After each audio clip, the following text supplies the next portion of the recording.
estamos de volta com o Guinada 360 e agora com aquele quadro que você se conecta com a gente. Você que é empreendedor, que é empreendedora, que tem um negócio e busca profissionais de sucesso, pessoas que se consolidaram nas suas carreiras para poder encontrar ali uma orientação, um exemplo de vida que possa valer para você também. E eu convidei ela, que é uma designer de interiores, que desponta, né, no seu trabalho, tem uma biografia muito bonita para compartilhar conosco. E eu recebo aqui no nosso estúdio a Renata Pacheco. Obrigada, Má, pelo convite, obrigada a todos. Seja bem-vinda. Muito prazer estar aqui. Que bom, que Incrível. bom. Renata, você tem uma história muito inspiradora, porque muitas pessoas, né, às vezes têm um certo desafio no início da carreira para saber para onde vai, né? Eu sabia para onde eu queria ir desde quando eu me entendo por gente. Você parece que também, né? Que o seu pai meio que foi um inspirador da sua história.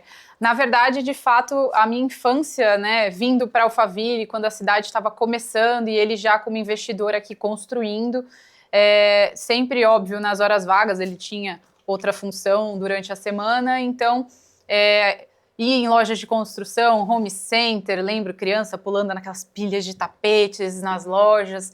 Sempre foi muito incrível essa experiência de poder escolher as coisas que iam para esses ambientes. Então eu me senti muito confortável quando foi uma decisão minha, de fato, de que caminho seguir. Obviamente também é uma sábia escolha, pensando aí na minha questão familiar, em questão, né, de holding, enfim, N fatores, né, para poder dar conta também da questão familiar.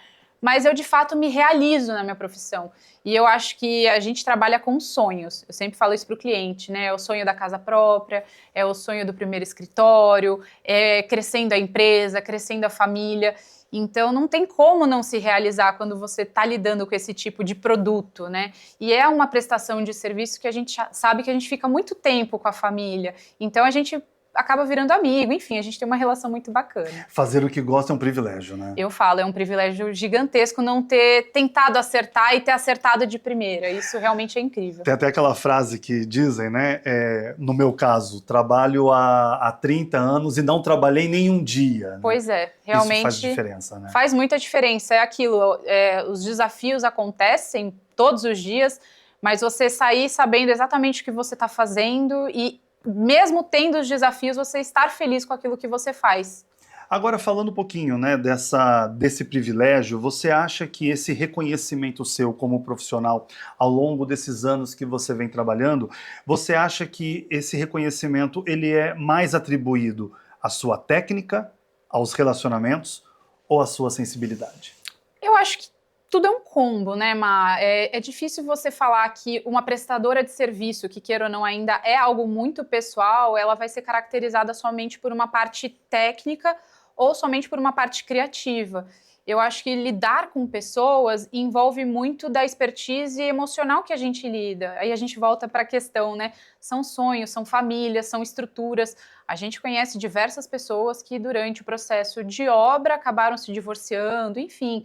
Então, graças a Deus nunca foi o caso, eu sempre conciliei. Então, porque a gente tem esse papel dentro da estrutura familiar, quando a gente se integra nesse processo de criação, de trazer bem-estar. Então, eu acho que é um combo quando a gente fala de uma pessoa contratar um arquiteto. Ele tem que, de fato, estar conectado com a energia daquela pessoa, com a base do que ela tem, do que ela carrega, o propósito. Então, dificilmente uma contratação que um cliente faça minha vai ser realmente só por uma indicação ou só por uma expertise. Eu realmente acredito que é por todo o atendimento, por como a gente finaliza esse processo. E como você acha que hoje está esse mercado em relação à procura pelo seu trabalho, né?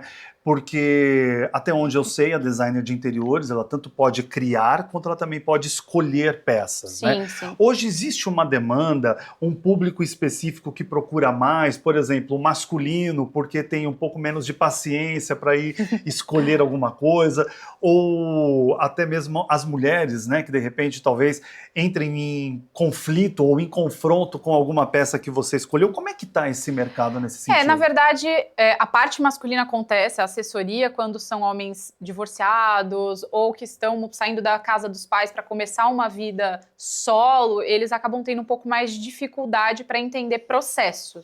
Então, a criação acaba ficando uma coisa muito fria, então tem poucos elementos, a gente acaba entrando nessa parte para trazer personalidade e tirar um pouco daquela frieza, daquela masculinidade excessiva. Até porque, no final, nem o próprio homem gosta disso, ele sente falta daquele toque feminino, daquele aconchego que a gente consegue trazer. Mas na parte de criação de projeto, o cliente em si, a gente sempre vai tanto criar coisas que são necessárias para o dia a dia, para a rotina funcionar bem, como a gente vai fazer essa parte realmente de composição de produtos prontos. Então, de fato, a gente vai usar esse projeto como um todo. Dificilmente a gente vai fazer por peças específicas. É realmente um projeto complementar total. E o mercado está aquecido. Extremamente. Eu acho que antes tinha um pouquinho mais desse preconceito de achar que era um tipo de serviço muito caro. E hoje se entende que é mais barato você pagar para não errar do que você comprar errado e depois não ter o que fazer. É o que eu sempre falo. Coloque na mão de um especialista que você vai ter menos trabalho e menos prejuízo. Então hoje eu acho que até pela tecnologia, né, a gente tem muita informação, as pessoas entendem que hoje é um valor importantíssimo a ser pago. E voltando na questão de mão de obra, a gente tem as pessoas para executar o projeto como a gente quer, como a gente idealizou. Se ele vê uma coisa, por exemplo, num Pinterest, no Instagram, e ele não sabe por onde começar, ele também acaba tendo um bloqueio, ele vai contratar errado, e aí não vai dar certo, porque às vezes ele vê uma casa lindíssima, de 400 metros, ele mora num apartamento de 70, como que ele vai compilar todas aquelas ideias para o imóvel que ele tem, né, capacidade de executar? Então, cabe a eles também hoje entender a leitura que a gente faz e hoje eles valorizam muito mais. Sim. E no seu setor, vocês estão enfrentando algum tipo de desafio? Né? De repente tem algum colapso que esteja acontecendo nessa área?